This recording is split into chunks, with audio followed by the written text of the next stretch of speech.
Bob's Bullpen, revised, number 2. I'm Bob Pascal, and this is a midwinter edition of Bob's Bullpen. We've got the usual suspects. On my right, the professor, Tom Nickerson. We'll talk about your predictions of last week. You made sure, Tom, that you couldn't make the wrong prediction on the Patriots game last week, because my memory is that you picked both teams. First you picked Baltimore, and then you changed your mind later in the show. So you're 1-1. Everything worked fearless out for prediction. me. Yeah. That's for And sure. on my left, Ryan Scoop Leighton. And we're going to feature Ryan hopefully more this week and in future weeks, because we're trying to put a little more emphasis on local sports. And Ryan is our conduit and our reporter on everything that's going on locally. And we're going to try a new little feature this week. We're going to try to show some highlights with Ryan talking about them. And I think that's a good place to start off, Ryan. Let's take it away. Go. All right. This week, the Seahawks and the Lady Seahawks, they won both of their games against the Lisbon Greyhounds and the highly competitive Dirigo Cougars. Previously undefeated Dirigo, right? For the boys, they were previously undefeated, so we delivered them their first loss of the season. And we're going to start off with some highlights, and we'll start off with the Lady Seahawks. So this is our highly innovative digital technology right here we got going on. And basically, we'll start off with Lady Seahawks versus Lisbon. Here we have Sarah Karen doing what she does best, driving down the lane, easy 2. Then we have Sarah Karen again over there for the easy 3, makes it look easy. And then we have Allison Crocker, puts up the 3, gets her own rebound, and then finds her own cousin in the corner, Morgan Crocker, and she decides to take the 3 and makes the 3. I like the music too. Then we got the fast break up to Morgan Crocker. Morgan Crocker puts up the easy layup from Karen. And then here we got Abby McClellan splitting the defense, putting it up, and then we have more McClellan splitting 3 defenders, puts it up, and then gets the end 1 foul. Lastly, we have Karen over to Morgan Crocker. Morgan Crocker puts up the 3, makes the 3, and then there's Morgan Crocker, gets the steal, puts it up ahead to Sarah Durgan, and Durgan puts in the easy layup. Lady Seahawks went on to win 60-34 very easily. It was fueled by Morgan Crocker's 3 3-pointers she made, and she made 15 points total that game. So that was a pretty easy win for them. Next up on the Lady Seahawks is the Dirigo game. Last night, on Friday, they faced Dirigo Cougars, another hard competition. And we'll start off with Morgan Crocker. She's going in, gets double teamed, and finds Abby McClellan. She slices, dices, makes the 2. Then we have Sarah Karen gets it to the point guard. They find it into Alex Clark, does a beautiful turnaround spin, gets the 2. Then we had a couple and ones and a putback from Abby McClellan. There's one of them. And then another putback with a drive from Morgan Crocker and 1. One of the things I want to talk about as far as the girls' small players go, the small forwards, small guards, it would be Abby McClellan and Morgan Crocker. They're very scrappy players, and they're very tenacious, and their defense is very intense. And watching them is very fun, because when the big players are not hitting anything, it's up to those guys that create a lot of transitions, a lot of turnovers, and then make the score. So the next highlights that I'll show you are a couple skirmishes where those two just attack and get on the floor. There you see Abby McClellan grabbing it, and before the jump ball is called, gets it to Sarah Karen. And then here we have Morgan Crocker picking off the ball, almost gets it, recovers it by Dirigo. Dirigo comes back, and then you see Sarah Durgan cutting in and deflecting it back out of bounds. And there, that play right there, that was tremendous. That was Abby McClellan coming out fast, gets fouled, flips over. You could hear their skin streaking on the floor, and you're just cringing your teeth. She gets back up, and the foul is called on Dirigo, much to their dismay. And so that defensive effort created a lot of turnovers in the third quarter, where Boothbay got the momentum and took over the game. Later, we have last Morgan Crocker putting up the 3, draining that deep 3. She's added that to her arsenal this year. And then last, we have Sarah Karen driving the lane, making it look easy. So Seahawks ended up winning. Lady Seahawks ended up winning Dirigo 48-43. It was a tough, gritty game, and they gave them their loss. The Dirigo Cougars their loss, and that was a fun game to watch. So we'll move on to the boys now. The boys played Lisbon on Monday night. travel to Greyhound Country. And we'll start it off with first possession, Anthony DeMoro finding John Hepburn with a fancy move for the easy 2. Then we have Joseph DeMoro finding his brother on top of the key, drains the 3. And then looks like we have Anthony DeMoro making it look easy from the feed off Hepburn. Anthony DeMoro driving again, finds an easy pass for Hepburn down there. It was basically the DeMoro-Hepburn show all night, and Hepburn took advantage of it. Here he is cutting back door, makes it in. Hepburn finished with 32 points that night. He ran a clinic on the Greyhounds. And then moving on to the real big showdown was the Deero Cougars and the Seahawks. The Seahawks were ranked number 2 at that point in heel points, and the Cougars were 1 game behind. So it was a heck of a game, and whoever would have won, the heel points would fall to them. And the Seahawks started off with a dismal first quarter. They were outscored 16-6 in the first quarter. They played a man-to-man defense that just was not working for them, and Deero was just getting to the hoop. So we'll start off with a couple plays. Out of desperation, they find Hepburn, and Hepburn splits 3 defenders and gets the lay-in. There we have Joseph DeMoro tries to make the 3. Link gets the putback, lets Link Simmons. And then we have DeMoro. DeMoro's driving, gets it to Andrew Hallinan. He puts it in for 2. And they clawed their way back in the second quarter with DeMoro driving right here. Puts it up, lays it in, and then we get the putback alley-oop from John Hepburn.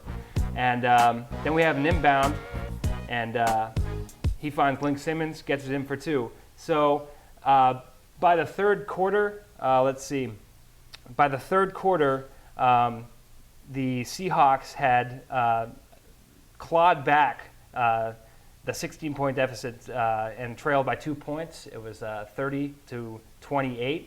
And then this is where the fourth quarter magic begins. You guys ready for this? This is the fourth quarter magic. It's pretty much. Think they'll win again? What's that? Think they'll win again? We'll You're see. chancing it? We'll see. So fourth quarter, they came back, and who was the man responsible? DeMoro, and John Hepburn had a little bit to do with it. Here we started off in the fourth quarter. DeMoro gets a steal, gets it up to Andrew Hallinan. Hallinan puts it in for 2. Ties the game for 30, and he gets the end one. He ended up missing that free throw, though. So then, disrupted again by DeMoro on the Deero side. DeMoro goes coast to coast for the easy lay-in. Gets it up, Seahawks up by 2 at that point. Then we have the inbound play to John Hepburn. John Hepburn just continues to drive, gets it in for 2, puts the Seahawks up by 4. What you're witnessing in the fourth quarter is a total collapse on the Cougars' part. So then, the long bomb all the way up to Hepburn with the easy lay-in. DeMoro dishes it off to Andrew Hallinan, continues to attack the rim, gets it in for 2. And the fourth quarter, momentum just stayed with Boothbay. Boothbay gets a steal, DeMoro drives again, and puts it in. So that was fun to watch. Here we have Hepburn to Hepburn. Evan feeding his other brother John, gets it in for 2. And in the fourth quarter, basically, Deero fell apart, and they got the Seahawks to the free throw line, and the Seahawks just kept putting them in, and they ended up winning 54-43. So that was a heck of a game to watch, and it was pretty much in the fourth quarter what Deero did to Boothbay in the first quarter, the Seahawks did to the Cougars in the fourth quarter. So that's my little wrap of the Seahawks. What's the schedule coming up for this week, Scoop? Schedule coming up? I do not know, actually. I should know that. Okay. They got a couple games, I believe, against St. Dominic's and Halldale. Is it Halldale? Are they home? The home final is against rival Wiscasset. Okay. Yeah. So So we got a couple weeks to go. Now, are they both on top in the heel point? Boothbay, Seahawks, for the first time, unprecedented, the girls and the boys team are number 1 in the heel points. And the two amazing stories there, of course, there's been a lot of success for the boys teams over the years and Coach Pinkham, but the girls have just done a tremendous job. And when you consider where that program was 3 years ago, an awful lot of credit is due to a lot of people. Great coach, and the kids are doing a great job. So congratulations, boys and girls. Congratulations, and hopefully the community will come out and support them. it looks like Boothbay has got the easiest schedule for the remaining games. Yeah. Vertigo has to play Mountain Valley and Spruce Mountain. That's correct. They got a tough schedule So, on their remaining games. That's correct. So we're going to get some home playoff action. Is it true that the girls clinched a playoff spot for the Mountain Valley Conference title in Augusta? I wouldn't say clinched it because there's still Madison, and Madison has been on top the entire time. And I don't know the actual formula to work out the heel points. Keith Alley showed it to me the other day, but you never know. And I think Madison could creep back in, but it looks like the girls might hang on to the #1 spot. I'm glad you brought that up, Ryan. I got a little story here. My feature for the evening is the big little mistake in the heel points. It was when I was in high school, and they had high school back then. Now wait a Just in minute, wait a case you're minute. wondering. When you were in high school, now did they still jump center after every basket, or they? Something like that. Okay, you know. well go ahead. What happened? It was the late 60s, early 70s, and I'm sure I'll be corrected on it many times in the hardware store, but we were on the heel point system. In those days, 8 teams qualified for the tournaments. There was no preliminary games, this, that, the other. The reporter for the Portland Press-Herald actually tabulated the heel point system, a gentleman by the name of Dick Doyle. A local person, Robin Colkin, he was a referee, a great Seahawks fan. Matter of fact, there is an award for the girls, Class C, Western Maine, named after him. And Robin also kept track of the heel points. And as you know, they go down to the 1,000th. Early in December, Robin noticed a two 1,000ths of a mistake that Dick Doyle had made. But he said, you know, in the length of the season, we go till, second week in February, it probably won't make any difference. So he said nothing. Well, as the season went on, the race was tightening up. The season ended, and the mistake became prominent. The team that went in the 8th slot was 1,000th of a point ahead of the 9th team. And only 8 teams got in. And only 8 teams got in. But the team that the 2,000th of a mistake was made on was the 9th team. And so he brought it to Dick Doyle's attention, and they corrected the situation. After announcing the final 8, they had to switch the bottom seed. And what team switched? Bullpen and Wiscasset. Wiscasset qualified, and then Bullpen took it over. So that must have fueled the that rivalry. added a little to the rivalry, absolutely. That's interesting. Before we, that's a great feature, Ryan, and thank you. That's great. Yeah. I know it takes a lot of effort and a lot of time, but that's a great feature, and we appreciate it, and that was a great job. I noticed in the weekly column in the Portland Press-Herald with the boys basketball, they always feature 4 or 5 players of the week for the whole state. Correct. And John Hepburn Correct. was one of the players of the week for the whole state of Maine this week. So congratulations to John, and congratulations to everyone that was out there. Before we leave the local sports scene, Ryan, I read in the paper where the Maine Principals Association is going to reclassify a lot of schools and further is going to add a Class D for football. Now, what I read was that 450 is going to be the cutoff point.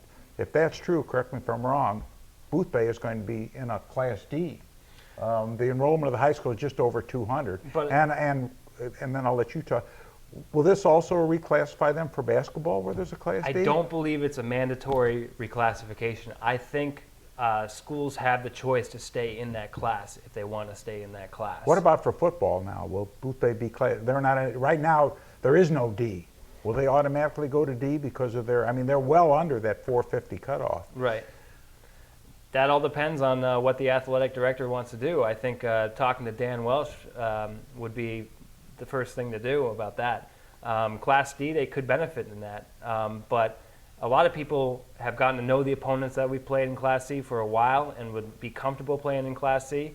The MPA has a lot of discrepancies, which I would like to bring on MPA, Yeah. the head director that we know from being the husband of the And Mr. principal. Dick DeRust. Dick DeRost, Yeah. yeah. There's a lot of questions surrounding the MPA as far as heel points, as far as letting private schools play in Class C, and then having us play Class B teams. So it's not out of the ordinary where teams will play Class B teams.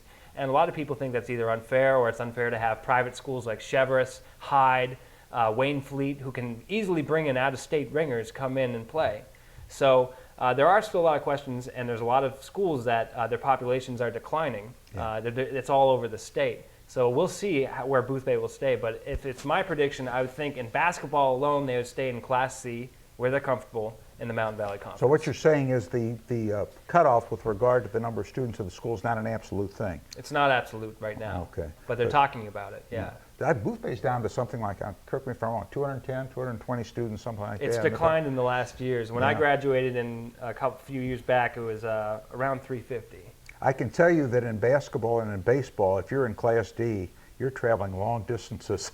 Yeah. You're traveling long yeah. distances. You're going to see Greenville, Rangeley, this, that, the other. Well, Which is why I think we play Class B teams, because they're closer to us. I umpired a baseball game last year between Vinyl Haven and Jackman. Now, you're talking about a 3-hour ride before you get to the ferry. You got to get to the ferry, exactly. So, Yeah. a Class D schedule would involve a lot of traveling because there's not that many Class D teams in the state, and you got to travel a long way to get. Well, it would be good to get Mr. DeRoust on if we could. Seems like a nice guy, and we're going to ask him. I hope to have Dan Welch as our guest next week, so Dan can talk about that too. I know he's very athletically minded. Well, good report. And I would also, add to that, before we get to the tournaments, I would like to have a couple of the athletes like Anthony DeMoro, John Hepburn, and then some of the captains from the girls team as well. Okay. Very good, thank you. Postmortem on the Patriots, yes? Last week you predicted both teams would win, Tom, so... I wasn't wrong. What's your postmortem on the season? In looking at what happened on Sunday, and I at the end of the third quarter, I went to bed, to tell you the truth. But during the regular season, I think the Patriots capitalized on other teams' mistakes. Baltimore didn't make a lot of mistakes on Sunday, especially I don't think on their defense. They knew where the ball was going to go. I think they frustrated Brady, and the best team won. Well, the one thing you can't handicap in football is turnovers. And the fact of the matter is that New England turned the ball over 3 times and Baltimore didn't turn the ball over at all. And you could argue that was one of the big differences in the ball game. New England did outgain them. The other thing was Tom Brady, who's a cinch first ballot Hall of Famer and an all-time great quarterback, didn't have a good day. No, he didn't. No. 2 picks, averaged about 5.5 yards an attempt, and he just didn't have a good day, which can happen to anyone. Happened to him at the wrong time. I don't know, what was your postmortem scoop? Well, my scoop is that I was TV-less. I don't own a television, and then I check in with all my professional sports online. So as soon as the third quarter hit, I said, time to give up, and I went back to bed. Okay. Would you say it was a successful season? 13-5? Definitely was. The way they started off, then with the injuries to Gronk, this, that, the other, they still found a way to win. I'll still say that, they capitalized on other teams' mistakes at times, which is, I think, the Patriots' way. Yeah, when you go to the AFC Championship, you've had a successful season. Well, they've won their division, 9 of the last 11 years. Now, admittedly, it's not a strong division right now, and as a result, their schedule isn't as hard as some of the other teams because 6 of your games, 6 of your 16 are within the division, and the 4 other teams aren't very strong. Pardon me, the 3 other teams aren't that strong. But I guess that brings me to the next thing I was going to talk about. We just finished a decade, roughly from 2002 to 2012, of unparalleled success. I'm not talking about just this area, but nationally, with the 4 major sports teams. The Red Sox had a tremendous decade. The Patriots winning the division every year and appearing in the Super Bowls they did. The Celtics and the Bruins, who didn't have a consistently successful decade, but nonetheless won a Stanley Cup. So I guess my question is, guys, are the local fans spoiled? Yes and no. Yes, in the fact that we usually have high caliber teams. know on the fact that we suffer some of the most disappointing losses in the history of the sport. Whether it's the Celtics up against the Lakers in 2010 with a 13-point lead, and then all of a sudden, out of nowhere, invisible calls are being made and they lose to the Lakers after being up 13. Whether it's Tom Brady losing to the Giants, the Patriots losing to the Giants twice. Whether it's Red Sox, whether it's NHL, whether it's many stories that have happened in the last 10 years, there's been moments of glory and moments of utter defeat. Is it because expectations are too high? Here, you're only going to have... I think the last decade has upped our expectations. But in my lifetime, I think the greatest sports event I ever saw in New England sports was being down 3 games to the Yankees in 2004 and winning the World Series. That was huge. That's huge. Well, in any major sport, in football, you got 32 teams. Only one of them's going to win the last game of the year in a playoff situation. Does that mean 31 teams are unsuccessful, or in baseball, are 29 teams unsuccessful because there's only one World Series winner? No. It just seems to me there's been tremendous success, and maybe the expectations of people are a little higher than they should be because they're spoiled a little bit. Which I But can we certainly also, understand. but the karma happens when we have an undefeated season on the brink of it, and we lose to the Giants. So, it all comes back to hit us. How would you summarize the Patriots season? Was it a good season? It was a good season. They've been able to make adjustments throughout the year. I think they were successful. Yes, I do. And I'm not bitter that they lost. The Super Bowl story now, and they have 2 weeks to build it up. Of course, there's 2 weeks between the last the conference championship games and the Super Bowl championship, which gives them 2 weeks. The coverage, media, both press and television and radio, is ongoing, and they have to find stories and they have to find storylines. It seems the 3 that stand out that everyone's latching onto are, number one, the idea of brothers coaching against each other, and the second storyline being Ray Lewis and his retirement, his last game. And I guess the third big storyline that they're latching onto is the success that this kid Kaepernick is having, the San Francisco QB. And seems to be a very, very personable and an interesting story. It comes out of a kind of a mid-major program in Nevada. Do you get tired of reading all this stuff and looking at all this stuff? It's just, we're already on pre-game shows and we still got 8 days to go. It's fodder, definitely, for sports networks. But for any sports hounds, you can always go online and you can always have it available to read. So I think that it feeds a lot of hungry sports fans in between big games. How much can you talk about 2 brothers coaching against each other? I mean, already USA Today is running features on all of the brother, over the years, all of the brother competitions. Lewis is an interesting story, I guess, because there's such a good and bad side about him. This is a man who's had a great pro career and is certainly going out in style. On the other hand, he's been indicted for murder. Back in 2001, made a plea deal, and the other 2 men that were charged that he testified against, they were found not guilty, so that's a murder that's never been solved. His personal life is not without a dark side. He has 6 children by 4 different women, none of whom he has ever married. Great player, says the right things, done the right things, done some charitable work. So I guess he's a story, and that kind of stuff gives you a lot to write about. So it sounds like, Bob, that you've been keeping busy and reading up on all these stories. I need to get a life, Ryan. There's no question about it. So you're the perfect candidate for all this downtime. We're in a world where there's 24-hour media coverage on independent sports networks. Yeah. You're going to have to fill in those hours somehow. Yeah, and that's it. That's by just having extensive stories, Yeah. You're keeping the payroll going. You're keeping everybody. Yeah, 900 happy. writers down in New Orleans. They're already doing pregame shows, 12 hours a day, the NFL Network. Yeah, got to have things to talk about, but you keep going over these same things. How long can they be interesting, I guess is what I mean. Do you have an interest in the Super Bowl now without a local team in it?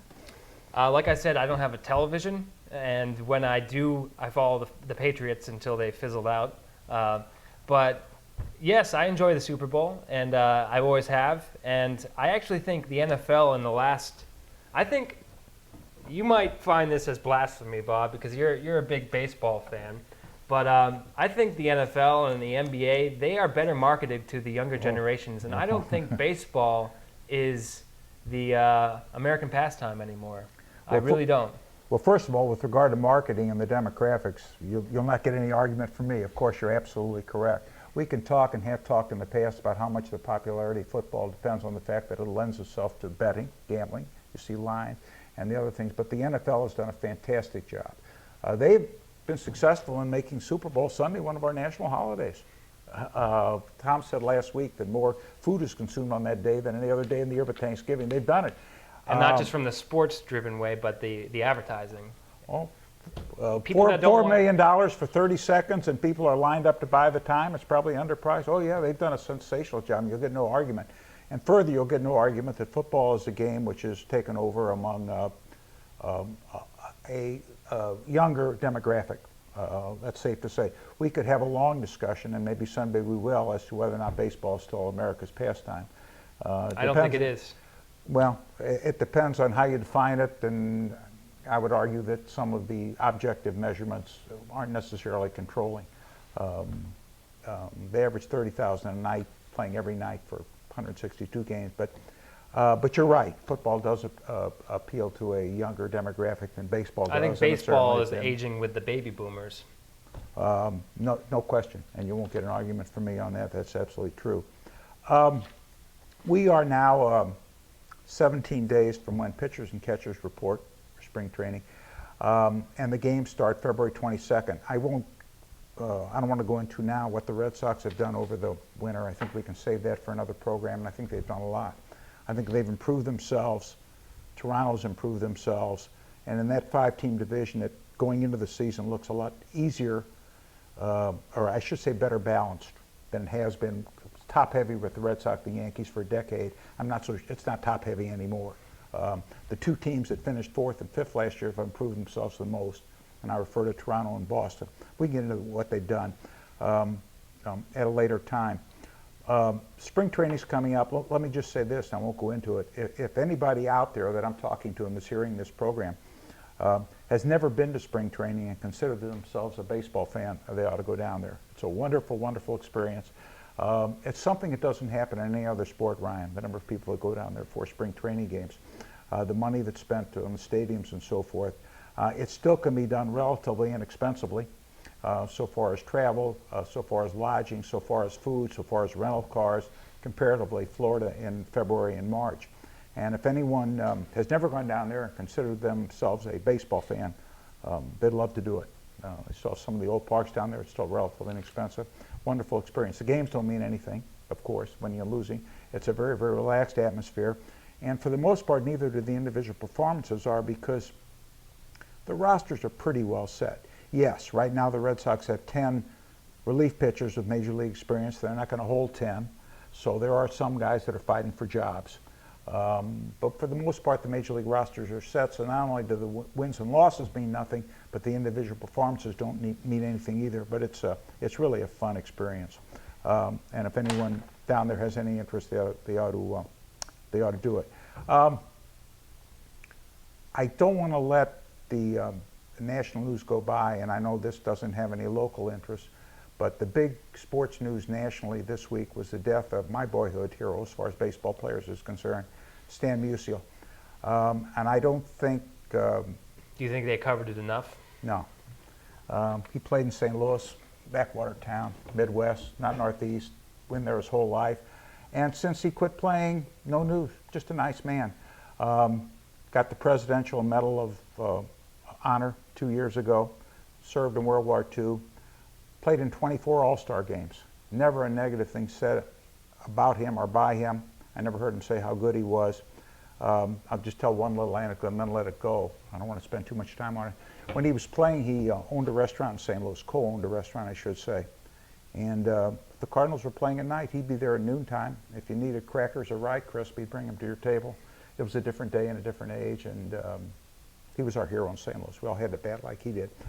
So his passing was a huge story there, and a big story nationwide. I noticed that Major League Baseball took out a full-page ad in USA Today commemorating his career. That's good. 3,630 hits, of which 1,815 were on the road and 1,815 were at home. 24 All-Star games. He played 22 or 23 years for the Cardinals. The reason that he's been in more All-Star games than he played years is there were 3 years, I believe it was 59, 60, and 61, in which there were 2 All-Star games. Really? And he played in both. That didn't work out too well. It's like having 2 Christmases. It doesn't work. But I just wanted to say a word about him. And I felt the passing had affected me.